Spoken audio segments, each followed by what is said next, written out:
വയനാട്ടിലെ ദുരന്തബാധിത പ്രദേശങ്ങളിലെ വിദ്യാർത്ഥികൾക്ക് വേണ്ട പഠന സാമഗ്രികൾ എത്തിക്കുമെന്ന് ABVP.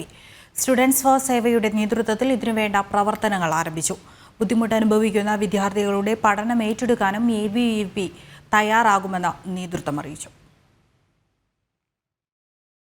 ഉരുളെടുത്ത വയനാട്ടിലെ ചൂരൽമലയിലെയും മുണ്ടക്കയിലെയും വിദ്യാർത്ഥികൾക്കായി പഠനോപകരണ ശേഖരണം നടത്തിവരികയാണ് ABVP.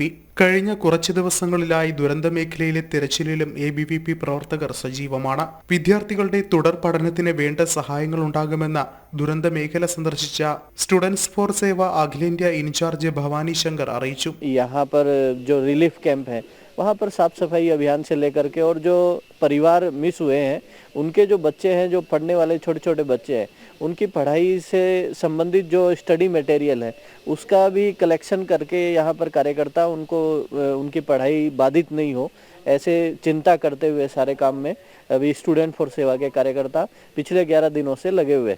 കഴിഞ്ഞ 3 ദിവസങ്ങളിലായി കേരളത്തിലെ വിവിധ ക്യാമ്പസുകളിൽ നിന്നായി സ്റ്റുഡൻസ് കിറ്റ് എന്ന രീതിയിൽ ദുരന്തമേഖലയിലെ വിദ്യാർത്ഥികൾക്ക് ആവശ്യമായ പഠനോപകരണങ്ങൾ ശേഖരിക്കുന്നുണ്ട്. വരും ദിവസങ്ങളിൽ വിവിധ കേന്ദ്രങ്ങളിൽ നിന്നായി വയനാട്ടിലേക്ക് എത്തിക്കാനാകുമെന്നും ABVP സംസ്ഥാന സെക്രട്ടറി EU ഈശ്വരപ്രസാദ് പറഞ്ഞു. ABVP അവർക്ക് വേണ്ടിയിട്ടുള്ള പഠന ഉപകരണങ്ങൾ അടുത്ത ദിവസങ്ങളിലായിട്ട് അവർക്ക് വിതരണം ചെയ്യാനുള്ള പ്രവർത്തനം നടന്നുകൊണ്ടിരിക്കുകയാണ്. കേരളത്തിലെ ക്യാമ്പസുകളിൽ വിദ്യാർത്ഥികളിൽ നിന്ന് പഠനോപകരണം കളക്ട് ചെയ്തുകൊണ്ട് അടുത്ത ദിവസങ്ങളിലായിട്ട് അവർക്ക് കൊടുക്കുന്നതിന് വേണ്ടിയിട്ടുള്ള പ്രവർത്തനങ്ങൾ ചെയ്തുകൊണ്ടിരിക്കും. പഠനവുമായി മുന്നോട്ടു പോകുമ്പോൾ ബുദ്ധിമുട്ടുണ്ടാകുന്ന വിദ്യാർത്ഥികളുടെ പഠനം ഏറ്റെടുക്കാൻ തയ്യാറാകുമെന്നും അദ്ദേഹം വ്യക്തമാക്കി. വിദ്യാർത്ഥികൾക്കിടയിൽ സേവന മനോഭാവം വളർത്തുകയും അതിലൂടെ സമൂഹത്തിനാവശ്യമായ രീതിയിൽ പുതുതലമുറയെ വാർത്തെടുക്കുകയുമാണ് ABVPയുടെ ഭാഗമായി സ്റ്റുഡൻസ് ഫോർ സേവ ചെയ്യുന്നത്. സംസ്ഥാനത്തെ നിരവധി വിദ്യാർത്ഥികളാണ് ദുരന്തമുഖത്തേക്കുള്ള സേവന പ്രവർത്തനത്തിന്റെ ഭാഗമാകുന്നത്. ജനം, വയനാട്.